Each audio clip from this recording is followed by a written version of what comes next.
para você ouvir essa palavra e que o Senhor possa falar com você com bastante intimidade. Amém? Obrigado, Deus abençoe. Pastor?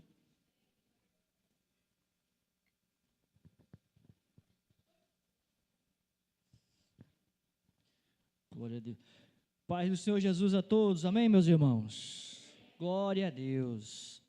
Só enfatizando aqui sobre a escola bíblica dominical de domingo que vem, embora seja dia de eleições, né, segundo turno aqui na nossa capital, mas a gente percebe que é uma coisa tão rápida a eleição, então eu acho que não atrapalha nada a nossa escola dominical, ela funciona apenas de 10 às 11, e neste domingo especialmente nós teremos a presença da pastora Maya Mitomi. Ela é de descendência japonesa, inclusive está trabalhando como missionária lá no Japão, e ela está conosco aqui e vem nos visitar neste domingo. Ela vem domingo de manhã contar um pouco da experiência missionária dela, e à noite ela foi também convidada para ministrar a palavra aqui na congregação. Então venha conhecer essa pequena grande mulher. Acho que ela é desse tamanho aqui, irmão. Tem que trocar o púlpito, né? E aí, mais uma mulher abençoada, cheia de Deus. Amém? Abra aí a sua Bíblia no Evangelho de Mateus, capítulo 9.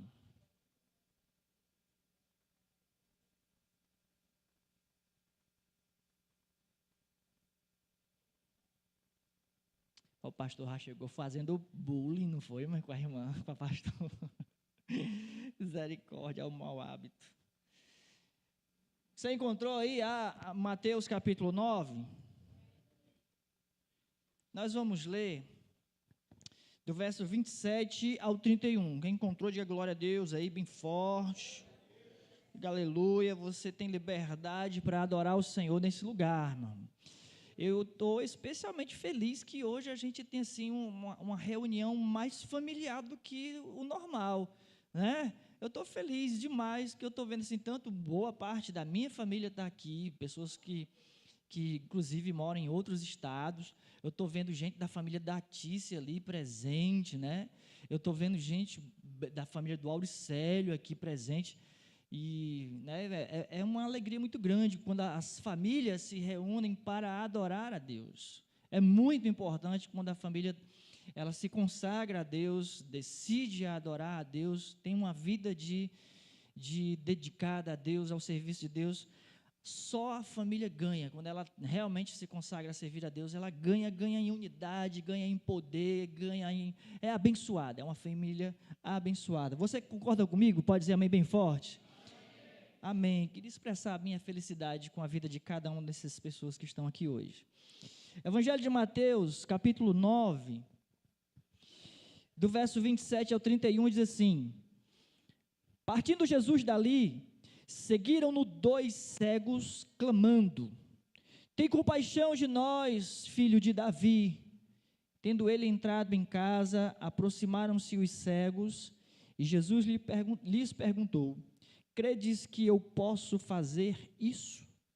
Responderam-lhe: sim, Senhor.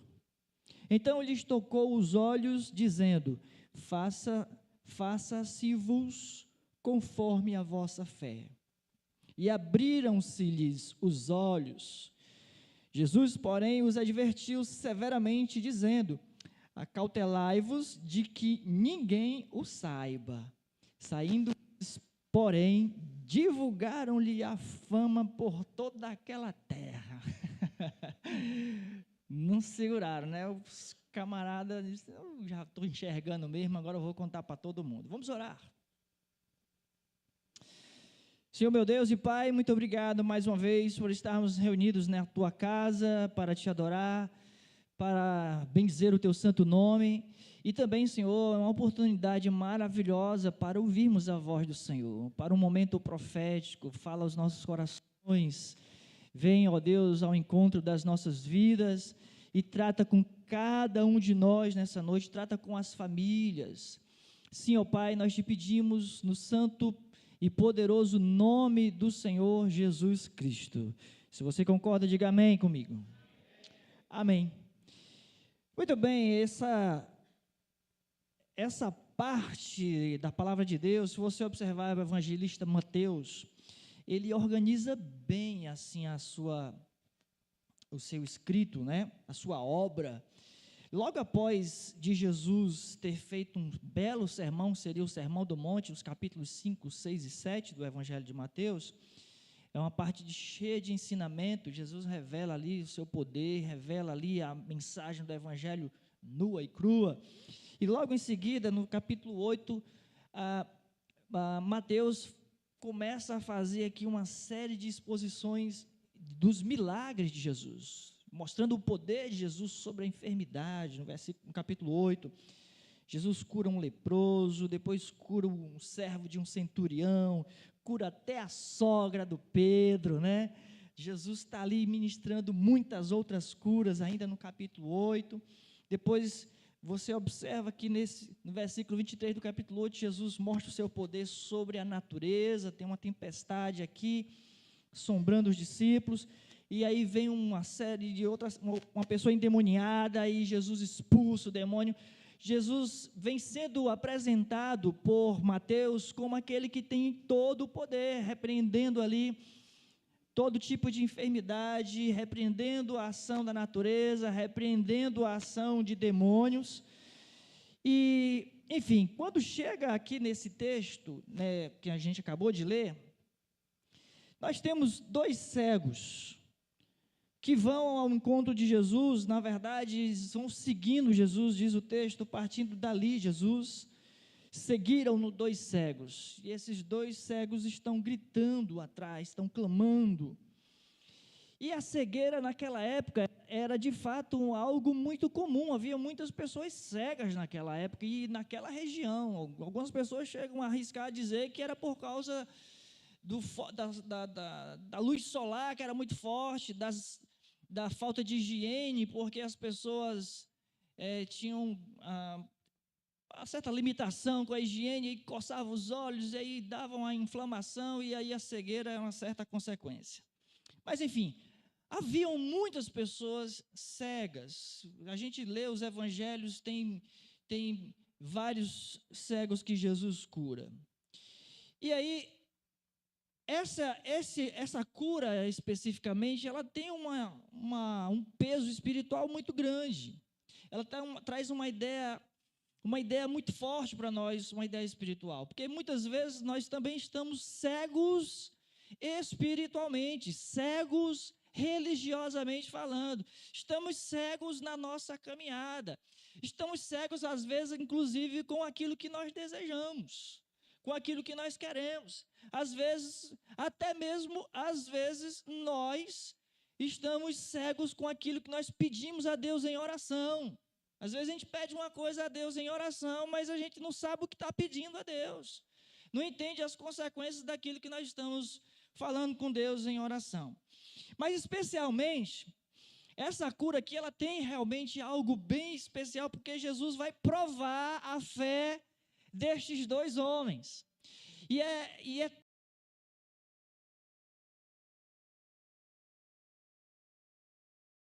E que o próprio Deus nos prova, é algo maravilhoso, irmãos, porque nós de fato vamos receber algo que nós não teremos dúvida alguma de que era aquilo mesmo que nós desejávamos.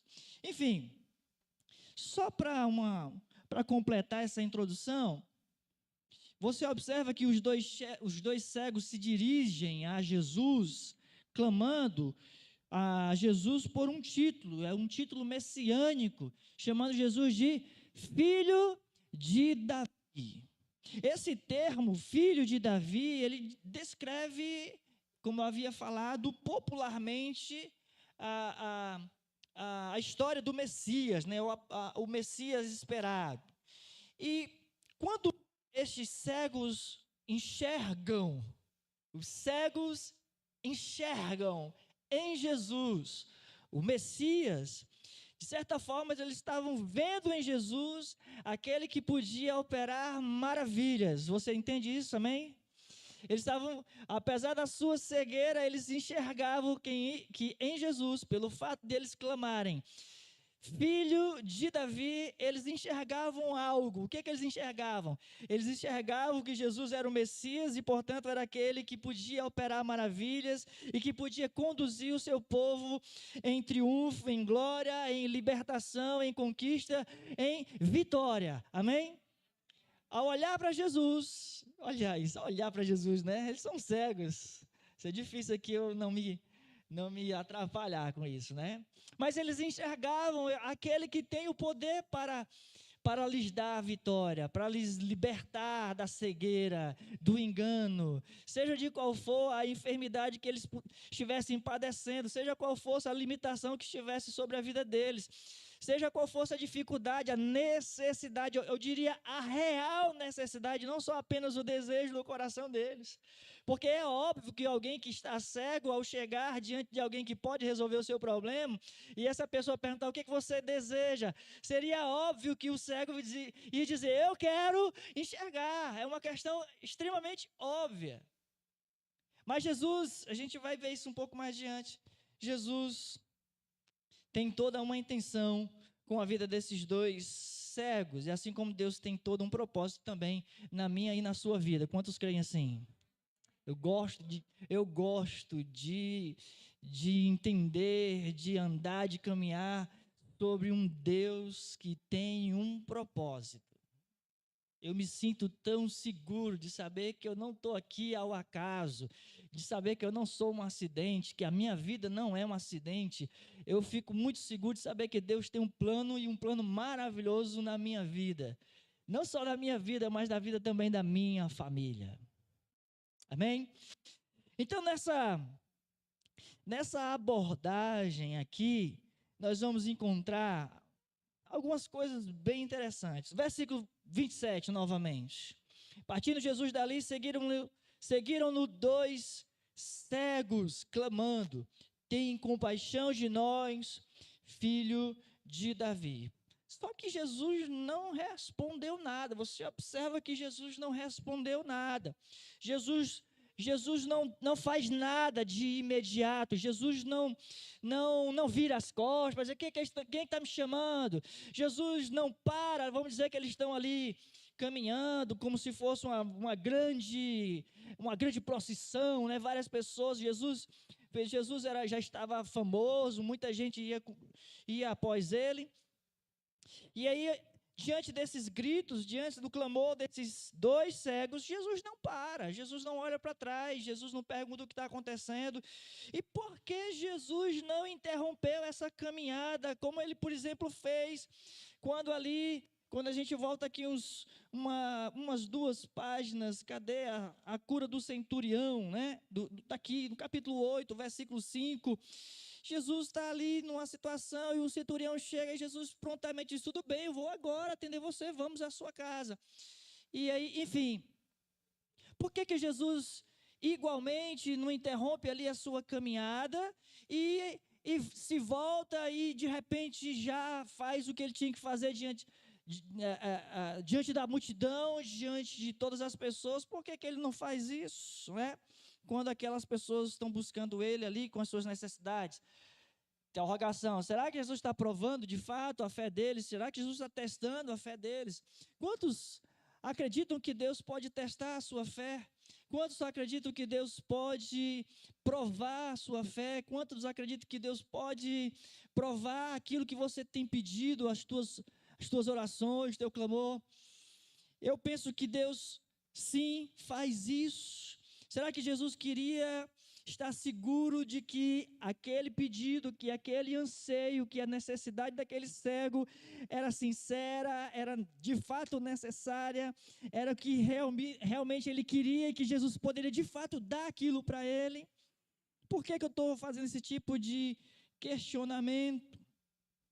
Porque muitas vezes quando a gente recebe algo da parte de Deus, quando a gente pede muito, mas a gente não entende as consequências daquilo que a gente está pedindo, que se a gente receber, de fato algumas coisas vão mudar. E às vezes a gente não está preparado para as mudanças que vêm. Mesmo sendo algo que a gente está pedindo seja algo bom, né? Portanto, por que Jesus estaria provando, né? Por que Jesus estaria provando? Veja bem, a situação daquele cego. alguém escreveu, alguém comentou, que aqueles cegos, pelo fato deles serem cegos, eles subsistiam de esmolas. Eles não tinham como trabalhar, então eles pediam e as pessoas ajudavam. Todos ajudavam aqueles 2 homens cegos. Se eles fossem curados, agora eles teriam uma nova responsabilidade. Tinham que trabalhar para se sustentar. Acabou ali, vamos assim dizer, a não responsabilidade, a desculpa de dizer, não posso trabalhar porque eu tenho uma deficiência visual. Então, de certa forma, ao ser restaurada a visão, já perde alguns benefícios, né? Ou seja, não existe mais uma cobrança sobre a vida deles, e automaticamente, ao ser curado, já recai sobre eles alguma responsabilidade, alguma cobrança. Você está me entendendo isso? Eu achei interessante essa reflexão. Eu estava pensando sobre isso exatamente porque algumas pessoas de fato não desejam que as suas prisões, as suas cadeias sejam quebradas, uma vez que elas muitas vezes lhes deixam numa situação confortável. Quando a gente fazia aqui, alguns anos atrás, nós fazíamos um sopão e levávamos lá para a Praça do Ferreira. Acho que a Sherida foi, a Karine ali, foi também, Mildinha? Foi, né? Aqui, esse pessoal mais antigo da igreja participou desse projeto. Era o projeto Sopão, né? A gente fazia uma panela de sopa e a gente ia distribuir sopa para as pessoas em situação de rua lá no centro. E automaticamente a gente fazia um pouco de culto campal, mas também a gente dedicava um tempo para conversar com as pessoas. A gente sentava ali ao lado delas e conversava com elas, perguntava se elas tinham algum desejo específico. E eu lembro que por várias vezes a gente perguntava para uma ou outra pessoa por que ela estava ali, e a pessoa dizia o seguinte: eu estou aqui porque eu quero. Eu tenho casa, eu tenho família, mas eu quero estar aqui. Era a opção da pessoa estar lá, na rua, naquela situação de rua. Sobre vamos assim dizer, as cadeias das drogas e tudo mais. Então, existe sim pessoas que não desejam que as suas cadeias sejam quebradas, que aquela situação, a pessoa realmente não deseja. Ele queria a sopa? Queria um dinheiro para comprar algo mais do interesse dele? Queria conversar, queria uma oração, mas ele queria mudar de vida? Eu diria que não. Porque era a escolha dele estar lá. Era a escolha dele continuar naquela situação. Enfim, eu lembro também que eu particularmente experimentei uma coisa estranha. O meu pai estava desviado há 16 anos, e a nossa família como um todo, a gente orava pela reconciliação do meu pai. O meu pai, quando estava desviado, ele era uma pessoa muito difícil lá em casa, né? A gente tinha muita dificuldade com o papai. Mas, por outro lado, não existia cobrança espiritual absolutamente nenhuma, nem pelos filhos, nem por ninguém. Mas quando o papai se converteu, ficou estranho, porque agora ele chamava para fazer um culto doméstico, e aí eu ficava com medo de dizer não, né? Porque quando era só a mãe, a gente ficava tranquilo, dizia: espera aí, eu estou brincando na rua. Eu ia para o culto doméstico, mas eu achava ruim para o culto doméstico que a minha mãe chamava. Mas quando o papai agora estava chamando, aí você não tem que achar ruim, meu amigo.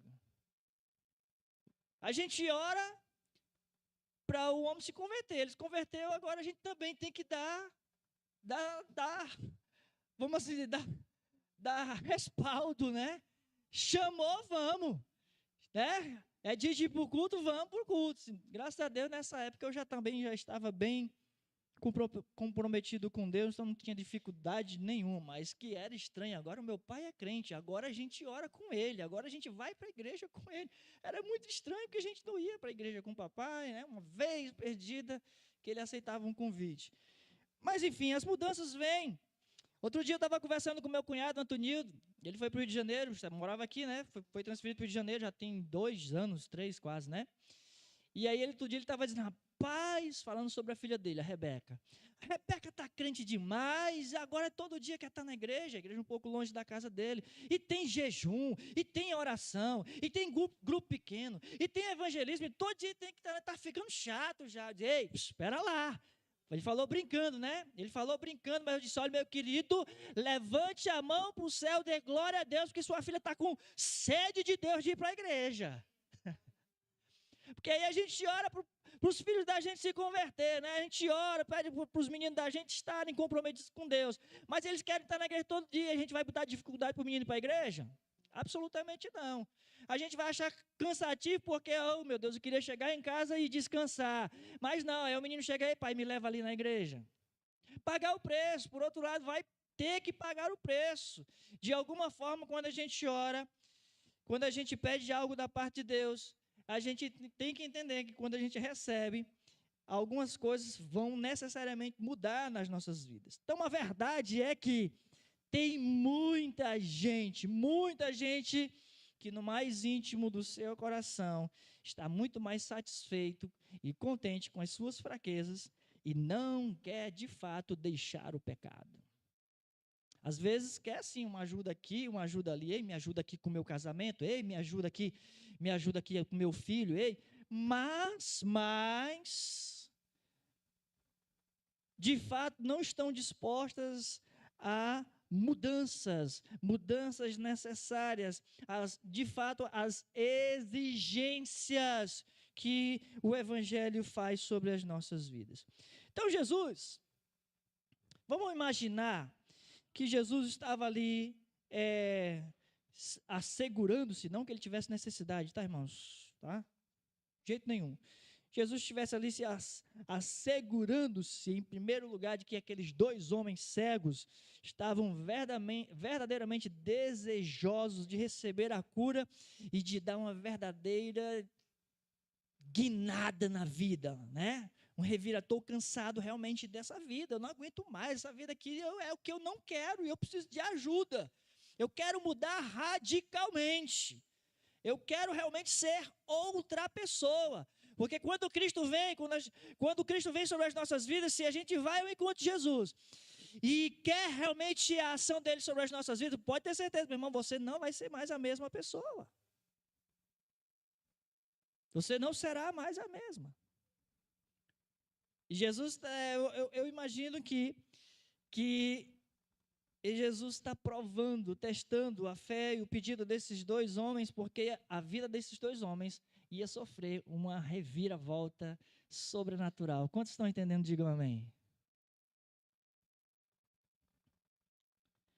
É óbvio que a visão restaurada, né, voltar a enxergar, é infinitamente melhor do que continuar cego. É infinitamente melhor do que continuar cego. Porém, uma vez enxergando, as cobranças vêm. Uma vez que eu entendo o milagre chegou na minha vida, e aí, uau, tô transbordando. Sua vida não será mais a mesma. Você não consegue enxergar a vida da mesma forma. As pessoas não irão lhe enxergar mais da mesma forma. O mundo, o diabo, a igreja, Deus, vai ter nova expectativa sobre a tua vida, meu irmão. A questão é, você está pronto para viver esse milagre aí? Você está pedindo? Você está preparado para viver esse milagre? É isso mesmo que você quer?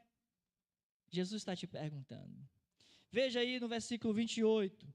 Tendo ele entrado em casa, aproximaram-se os cegos.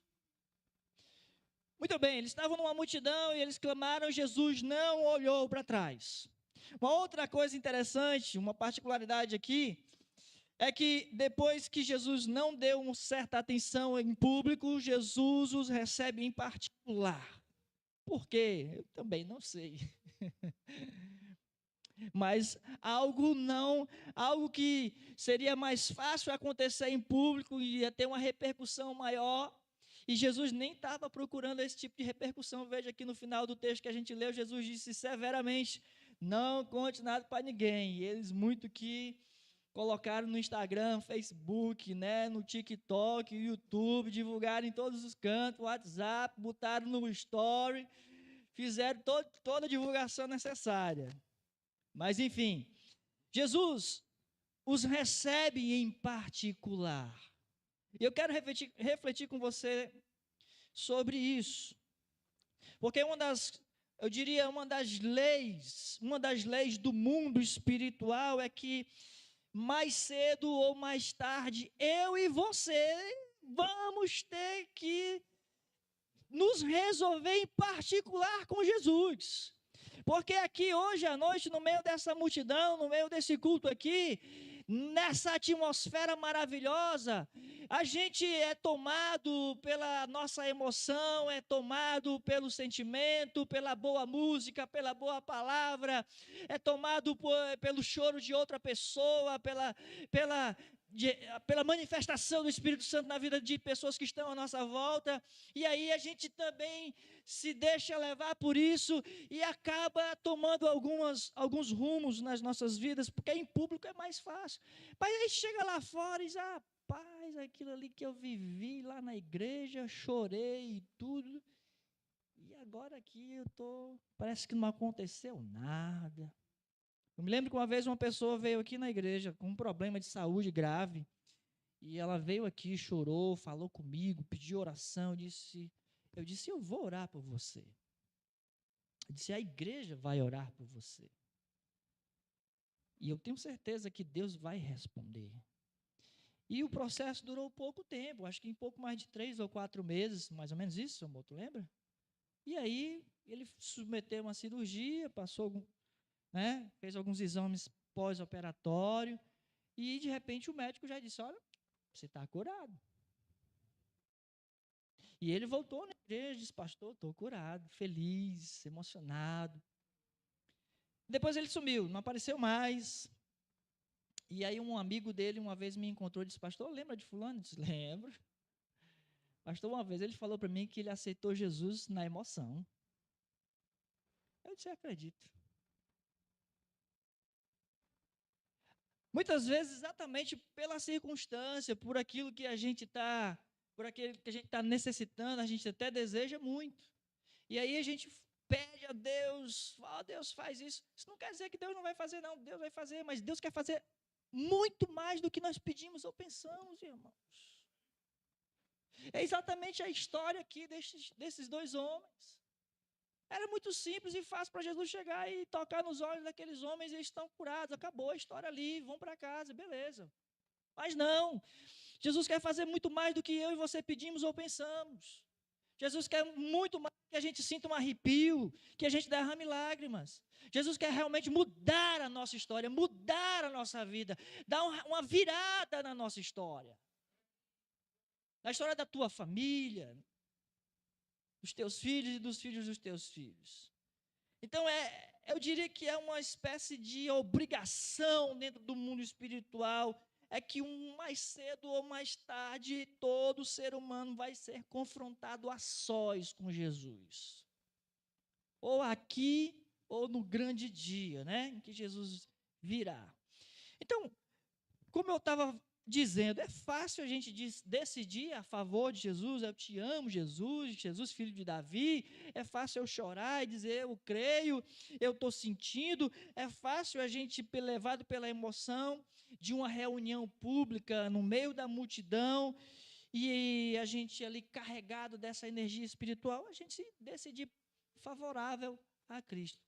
A questão é quando a gente está só com Jesus. E eu vejo esse significado muito importante para nós hoje. Jesus não deu atenção àqueles 2 cegos em meio à multidão. Os recebeu em casa, num ambiente particular ou privado. Então, depois daquela reunião, né, seria, vamos assim chamar, uma reunião pública, no meio daquela multidão, Jesus está a sós com eles em casa. Eu diria, o que verdadeiramente importa não é o que se faz em meio à multidão. Faço esta afirmação. O que de fato importa não é o que se faz no meio da multidão. Eu não estou dizendo que não é importante. Eu estou dizendo o que é mais importante. Aqui eu adorar, fechar os meus olhos, pular, saltar de alegria e berrar, aleluia. Chorar na presença de Deus aqui no meio da multidão é maravilhoso. E esse mesmo amor, esse mesmo fogo, essa mesma devoção, essa mesma intensidade, lá no meu quarto, eu e Deus, na rua, andando pela rua, sem a companhia de pessoas, né, vamos assim dizer, sem estar acompanhado. Evangelho de Mateus, capítulo 6, versículo 6. Jesus diz o seguinte, ele está ensinando sobre a oração. Jesus diz assim: tu, porém, quando orares, vai para teu quarto e após ter fechado a porta, orarás a teu pai que está em secreto, e teu pai que vem em secreto te recompensará plenamente.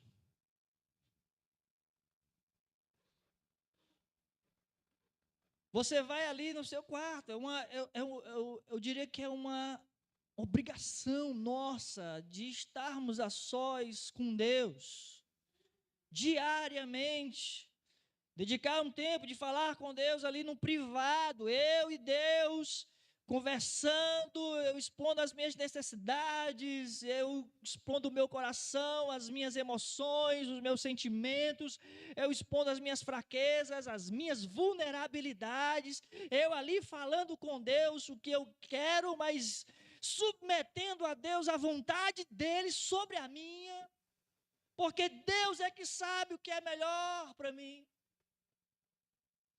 Por isso, quando Jesus fala a respeito dessa oração em secreto, que o Pai que está em secreto nos recompensará, eu diria que é o que importa nas nossas vidas. É uma parte muito importante nas nossas vidas. Eu não estou esquecendo da reunião em público, isso é bom demais. Mas eu diria que é mais fácil. Mas o que vai fazer maior diferença é a minha vida em particular com o Senhor, porque existe uma certa tendência de que Deus só vai ouvir o meu clamor, Deus só vai fazer milagre, me recompensar em certos lugares. Aí alguém vai dizer assim: eu tenho que fazer uma campanha lá no monte para Deus ouvir a minha oração. As pessoas vão meter a resposta de Deus à nossa oração a lugares, a situações. Eu tenho que ir na campanha de quebra de maldição. Eu tenho que ir na campanha de libertação total. Eu tenho que ir na reunião de desencapetamento total.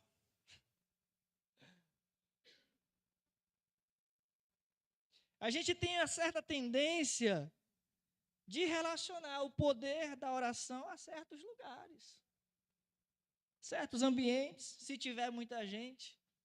Rapaz, tem muita gente, então tem poder de Deus lá. Vai ser muitos milagres. Tem muita gente. Está lotado, pastor. Vai ser poder, vai ser forte.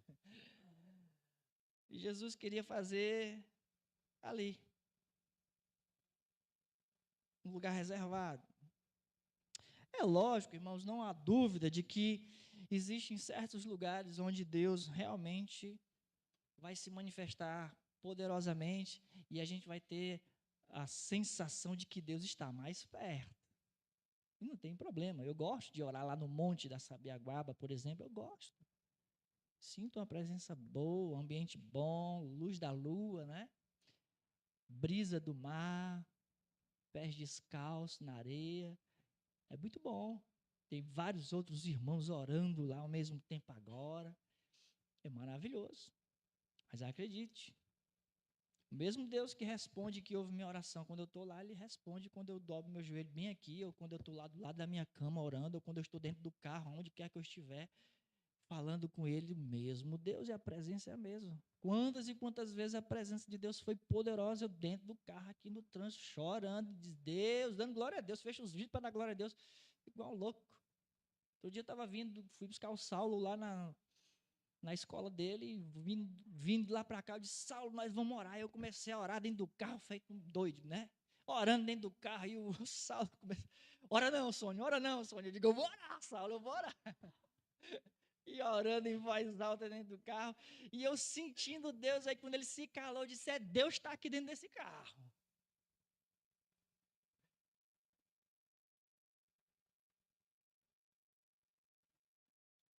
Quando a gente limita o poder de Deus, eu diria, a um ambiente público, ou a multidão, existe um perigo nisso, de pensar que Deus está confinado a esse ambiente.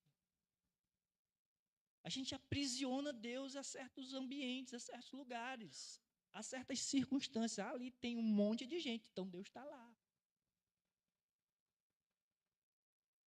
E aí a gente percebe, Deus não deu nem trela para ele na hora da multidão e os recebeu ali, os dois cegos, os recebeu em casa, numa situação bem particular.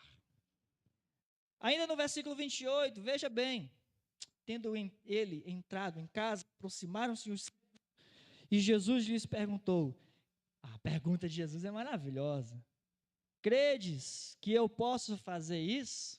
Então ele já tinha pedido a Jesus, né? Jesus, queremos ser curados. Eles já haviam feito o pedido, né? Porque eles vinham gritando, tem compaixão de nós, filho de Davi. Jesus pergunta, credes que eu posso fazer isso? Responderam-lhes, sim, Senhor. Sim, nós cremos. Ou seja, Jesus faz essa pergunta, mais uma vez, Jesus está testando, provando a fé daqueles dois, até onde eles vão. Jesus faz sempre isso, lembra que ele fez isso com a mulher cananeia, que ela vinha também clamando, e aí os discípulos até disseram assim para ela, para ele, Senhor, quer que a gente despache essa mulher? Jesus disse, não, deixa ela vir. E até que ela rompeu a multidão, chegou aos pés de Jesus, vocês lembram a história, né? E ela pede, Senhor, me ajuda, minha filha está horrivelmente endemoniada. Aí Jesus dá uma palavra dura para ela, né? Aparentemente, filha, não é bom dar o pão dos filhos aos cachorrinhos, né? Aí a mulher, não, Senhor, tudo bem, mas até mesmo os cachorrinhos comem das migalhas que caem da mesa dos seus donos. Eita, o coração de Jesus se acelerou, ó. Oh, mulher, grande é a tua fé, vai, a tua filha está curada, pode ir. Mas Jesus deu aquela provada, né, para ver até onde vai a fé da mulher. Até onde vai a nossa fé, até onde vai o desejo do nosso coração. O que nós estamos dispostos a enfrentar para receber a bênção de Deus. Então Jesus pergunta para eles, e ainda pergunta assim, vocês acreditam que eu sou capaz? Que eu posso fazer isso? Eu sou capaz de fazer isso? De restaurar a visão de vocês?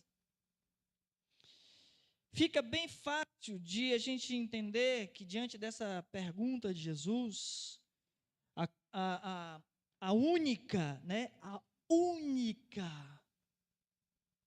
condição do milagre é a fé. É a fé, meus irmãos. Jesus pergunta, vocês creem que eu posso fazer isso?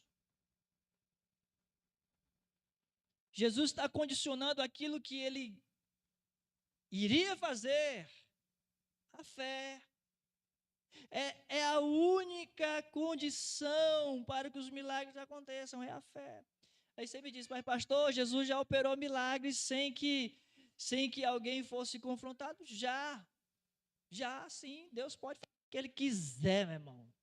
Deus não está condicionado a absolutamente nada, e quando Ele faz, Ele não é injusto, e quando Ele faz do jeito que Ele quer, Ele não pede autorização de ninguém, Ele faz. Porém, entenda, quando a gente vai a Jesus, desejando alguma coisa, a condicional é a fé. Você crê que Jesus pode fazer isso? Qual é o desejo do seu coração? Qual é o desejo do seu coração? Você olha para dentro da tua casa, para a tua família, para os teus filhos, teu marido, tua esposa, para os teus pais, sei lá, você olha para a empresa ou para o desemprego, você olha para a situação econômica da sua vida, você olha para a tua vida emocional, ou até mesmo você olha para a tua vida espiritual e você pergunta, será que tem jeito? Você se pergunta, né? E eu gostaria que fosse assim, assim, assim. E aí Jesus te pergunta, você crê que eu posso fazer isso?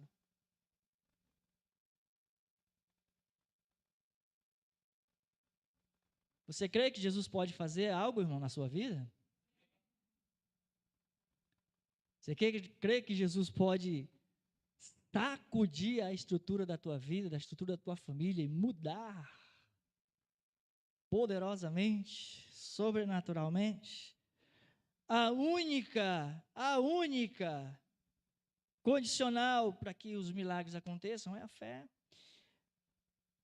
Jesus pergunta àqueles homens, você acredita que eu posso fazer isso? Então o caminho do milagre é colocar a nossa própria vida em total, ou melhor, totalmente nas mãos de Jesus. Está aqui, Jesus, faz, pode fazer. Está aqui, Senhor, eu sei que tu podes, eu sei que o Senhor quer fazer. Está aqui a minha vida, pode fazer. Os sinais, o prodígio, o milagre. Muitas vezes o problema é que a gente não faz isso, a gente não entrega, né? A gente não, parece que desconfia, está meio que receoso se Deus vai ou não vai fazer. Como eu falei quarta-feira passada, ou atrasada, nem lembro mais, o homem de ânimo dobre, né? Não suponha que vai receber alguma coisa da parte de Deus, porque não receberá.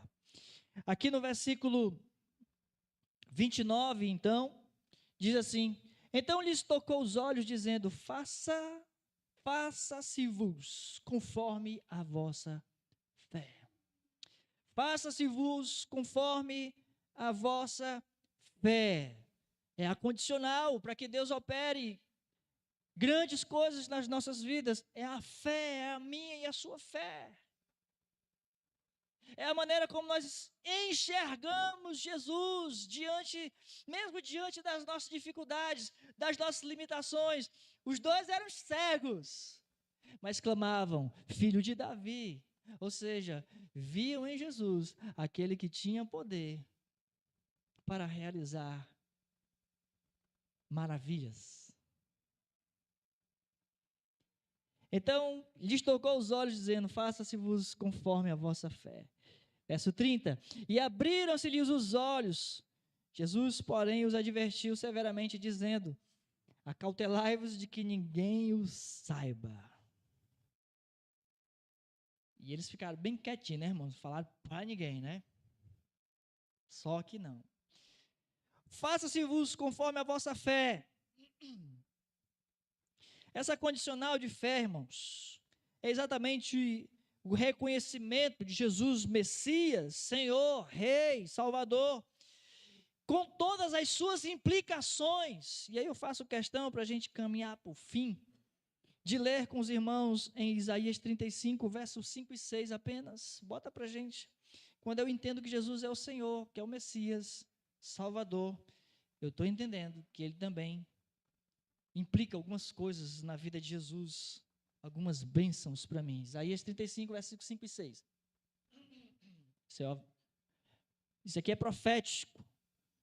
Chegada do Messias, né? Na presença do Messias, o que acontecer é isso aqui. Então se abrirão os olhos dos cegos e se desimpedirão os ouvidos dos surdos. Curiosamente, em seguida, um surdo aqui vai ser curado nesse texto do Evangelho. Os coxos saltarão como servos, e a língua dos mudos cantará, pois águas arrebentarão no deserto e ribeiros no ermo. É o que se esperava do Messias, e quando eu digo Jesus, filho de Davi, a implicação é que eu espero bênção, eu espero a restauração da vista, eu espero a restauração da minha fala, eu espero a restauração da minha audição, eu espero a restauração da minha caminhada, das minhas pernas, eu espero a restauração da minha vida, que de um deserto vai passar a virar um verdadeiro manancial da parte de Deus.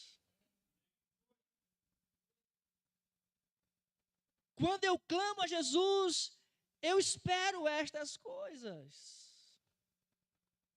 Quantos esperam realmente algo assim da parte de Deus? Digam amém. Meu irmão, eu sigo a Jesus porque Ele é Deus. Mas eu sei que do Senhor vêm todas essas bênçãos. Que Ele já preparou todas essas coisas para mim. Texto que o Alex citou ontem, a gente fez uma reunião de família, e ele, se me ouvides, se quiserdes e me ouvides, comereis o melhor dessa terra. É desejo de Deus que a gente passe bem, que a gente seja abençoado, que a gente seja curado, que a gente seja transformado, mas aí a história, se a gente quiser, se a gente crê direitinho, e quando a gente clama ao Senhor, Filho de Davi, subentende que tem da parte dele toda essa bênção que vai mudar a nossa vida. Vai sacudir. Você não será mais o mesmo. Você não será mais o mesmo. Se abrirão os olhos, os ouvidos dos surdos desobstruirão. Peguei um verbo mais difícil, né?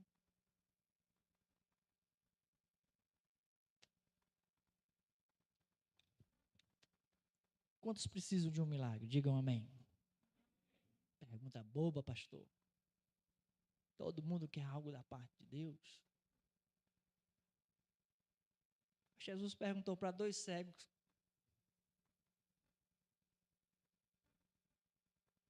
Se eles queriam ser curados, né?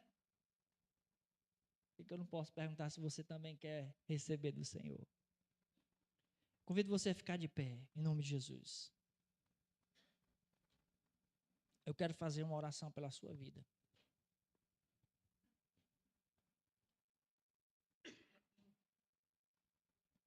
E aí não precisa vir aqui à frente. Não precisa sair do seu lugar. Apenas aí onde você estiver, em nome de Jesus.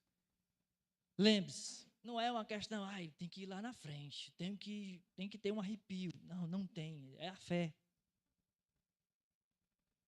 É a fé. Nós não vamos condicionar o agir de Deus a algum tipo de ritual, amém? Nós não vamos condicionar o agir de Deus a nenhum tipo de sinal, de alguma evidência, absolutamente não.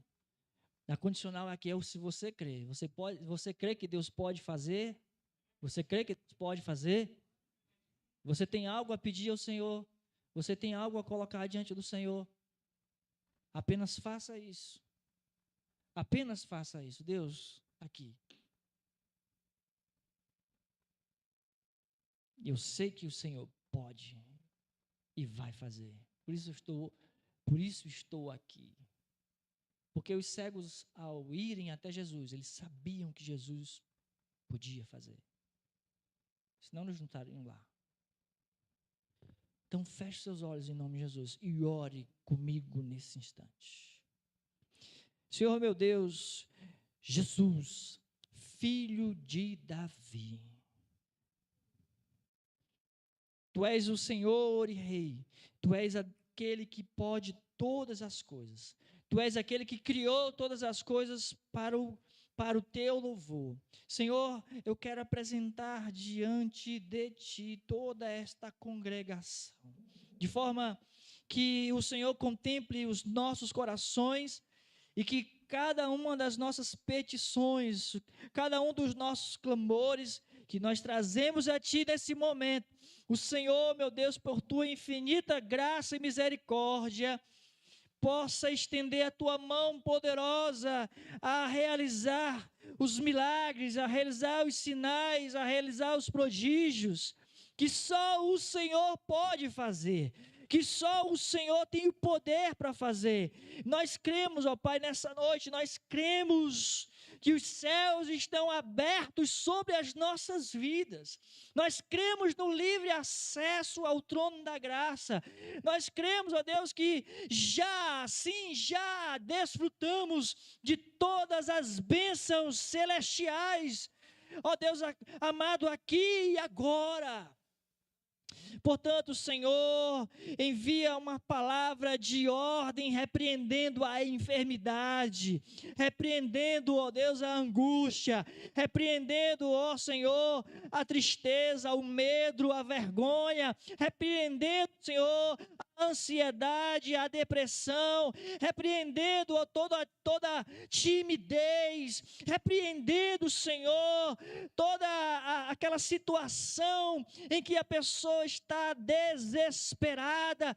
Ó Deus, eu repreendo o desespero em Teu nome e clamo, Senhor, restaura a esperança nos corações, restaura a ousadia, restaura a alegria, restaura a paz, restaura, Senhor, o Teu poder, a Tua presença, restaura a comunhão, restaura, Senhor, a família, o pai, o filho, restaura, Senhor, o marido, a mulher, restaura os relacionamentos para o louvor da Tua glória, em nome de Jesus. Sim, Deus, vem mudar a nossa história, mudar a nossa vida, mudar, Senhor Deus, a nossa trajetória. Muda, Senhor, muda. É em Teu nome que nós oramos. É em Teu nome, Senhor, que nós Te pedimos nesse momento e temos a certeza que receberemos. No nome de Jesus. Se você recebe, diga amém, meu irmão, bem forte. Você pode glorificar o Senhor com as suas palmas. Aleluia. Aleluia. Fique de pé. Antes de você sair, eu quero encerrar esse culto de uma forma diferente. É um culto em família e a gente está vivendo uma oportunidade, eu diria, especial por esses dias. Quero chamar aqui o meu pai e minha mãe, mas é para ser hoje, viu, papai e mamãe, viu? Tem pressa não, só precisa ser hoje, como diz o pastor Antônio. Esses dois aqui, para quem não conhece, é meu pai e minha mãe, né? Seu Zé Roque e Dona Francisca. E alguns 50 anos, mais de 50 anos, 60 já, 60 anos casado. Eu vou começar pela primogênita, eu vou chamar a Sônia, minha irmã, é a primeira da prole, né? Sônia, pode vir com toda a tua família, Sônia. Vem, Sônia, Alex e Pedro, venham. Depois, a Sara vai depois. Fica do lado direito do papai, Sônia. E agora, depois da Sônia, meus irmãos, a família do meu pai, né, minha mãe, vem em segundo lugar, vem a minha irmã Sandrinha. Pode trazer os teus aí, Sandrinha, que estiver contigo. Não sei se o Joshua está aí, a Gabi. Olha, gente, vai aumentando, né? Era só o papai e a mãe, aí depois tem mais 3 para colar. Agora tem mais essa aqui. E olha que ficou uma dúzia lá pelos Estados Unidos, viu? Aqui tem gente lá nos Estados Unidos, viu? O negócio lá é multiplicado. Bom, tá vindo lá atrás eles. Depois da Sandrinha, aí pronto, aí saíram as 2 mulheres, e aí vem os homens. O meu irmão Sonaldo, olha aqui, Sonaldo. Sonaldo que veio de Porto Alegre. Como eu falei, né, irmãos? Foi uma singularidade nessas semanas que a gente está vivendo aqui, a reunião dos filhos, né, os que estão mais distantes estão mais perto, Sonaldinho, e é porque ficou também outra dúzia do meu irmão lá em Porto Alegre. Depois do Naldo, vem um neto, meu irmão, que não está aqui, mas a filha dele está, a Sara. Vem cá, Sara, pode vir, traz aí o agregado, Charles, e a família vai aumentando. A Sarinha, que é a semente do meu irmão Neto. Depois do Neto, tem o meu irmão Keléo, né, o Sonaildo, que está lá como missionário lá na Sri Lanka da vida. Mas nós temos os filhos dele aqui. Está aqui o Saliel, que é o mais velho, e a Sofia. Cadê a Sofia? Sofia, junto com o Atos. Vem aqui a família. Família do meu irmão, o Keléu, eita, meu Deus do céu. E aí, depois do Keléu, fui eu. Eu sou o caçula, né? Meus cabelos são bem branquinhos, mas eu sou o mais novo. Eu sou o caçula. E junto comigo tem a minha esposa Denise. Vem aqui os meus. Cadê os meus 3 filhos também? Estão aqui já? Cadê? Os meninos lá de cá. Olha o tamanho dos meninos. Isso come, irmão. Misericórdia. E aí, vão se ajuntando. Eu quero encerrar o culto desta noite cantando um louvor juntamente com a minha família. Eu pedi o Saliel para pegar o violão, o Pedrinho, todo mundo já está aí. Nós vamos cantar ao Senhor junto com a congregação. Eu queria mostrar a minha família para os irmãos. A parte da minha família, né? É uma parte da minha família. Mas tem gente... Ó, lá nos Estados Unidos tem um outro tanto desse.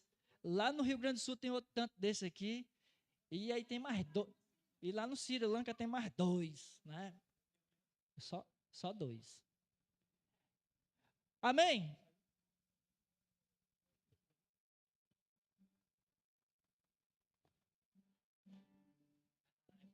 Vai dar certo, a irmã quer organizar, mas deixa assim que vai dar certo. Calma aí que eu vou ministrar a bênção também no final, mas eu queria fazer esse momento de gratidão a Deus, tá, irmãos? Vamos ver lá, não teve ensaio não, tá, mas só para a glória de Deus, para a glória de Deus. Mas tem uns gogozinhos de ouro aí. Ok, pode começar. Dá-lhe aí, quem está dirigindo? Cante conosco, quem souber, tá bom? Deus tem sido bom com essa família. Deus tem sido bom. Aqui, bota um sonzinho aqui, por Deus favor. tem sido bom com essa igreja. Deus tem sido bom também com a sua família. Um sonzinho aqui nos microfones, por favor, todos. E todos.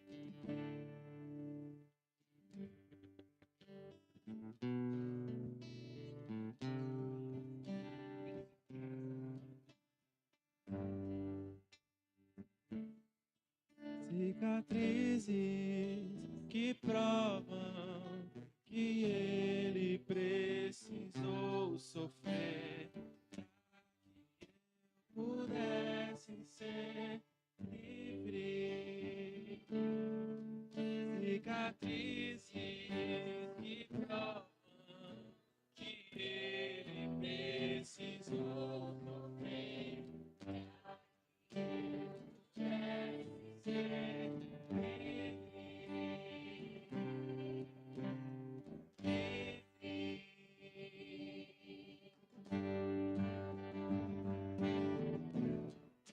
Nos acompanhe com as palmas.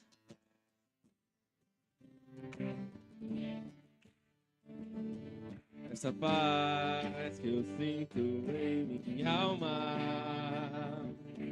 não é porque tudo me vai bem. Essa paz que eu sinto em minha alma é porque eu louvo ao meu Senhor. Não olha as circunstâncias, olha o seu amor. Me guio por vista, alegre estou. Não olha as circunstâncias, olha o seu amor. Não me guio por vista, alegre estou. Ainda que a terra não floresça, e a vida não dê seu fruto. E ainda que o porque a terra trema, hei de confiar. Não olha as circunstâncias, olha o seu amor. Não me guio por vista, alegre estou. Não olha as circunstâncias, olha o seu amor. Não me guio por vista.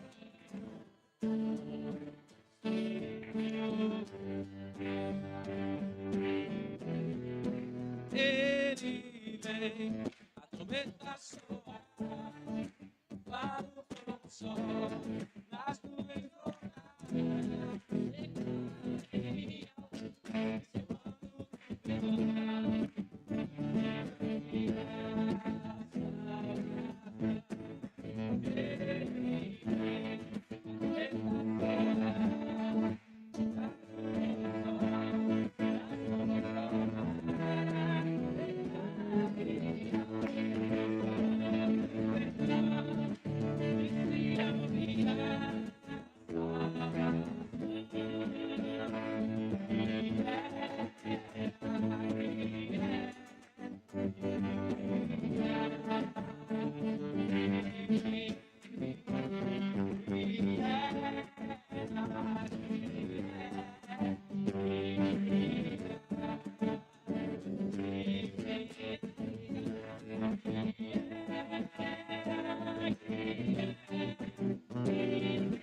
Deus. Fica aí todo mundo. Irmãos, é uma família que consagrada realmente a servir a Deus, mas não é fácil não. Tem problema aqui, viu, irmão? Não é perfeitinho não. Problema, tem luta, tem batalha, tem peia, tem vitória. É difícil. Ali todo mundo, é eu brigando, é o Naldo brigando, é a Sônia brigando, é o Alex brigando, é a minha mãe brigando pra gente manter a linha na fé, entendeu? Lutando, bora, ei, vem pra cá, tá errado, te ajeita. Não é fácil não, irmão. Olha assim, essa multidão de gente bonita. Chorando, jejuando. Essa gente bonita aqui servindo a Deus, pensa que é fácil, olha Alex, olha. Mas a gente só vai sossegar lá na glória. Amém? Levante sua mão, receba a bênção apostólica. Oi. A única coisa que a gente pode levar para o céu daqui, os nossos filhos. Amém. Aleluia. Amém. Eu creio. Glória a Deus. Aleluia. Vamos abençoar. Eu vou pedir para essa família estender as mãos para abençoar todas as famílias da terra. E é o que faz, meu Deus. Esse é meu pai, gente. Aleluia. Estenda as mãos, vamos abençoar.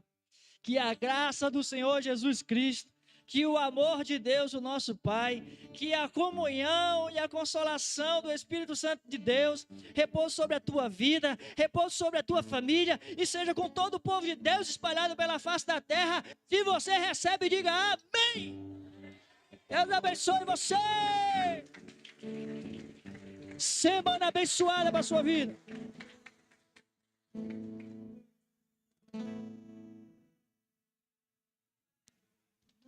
Vocês todos são prósperos. Pode ser uma família de 3, um casal e um filho. É prosperidade. Viu? Eu digo isso.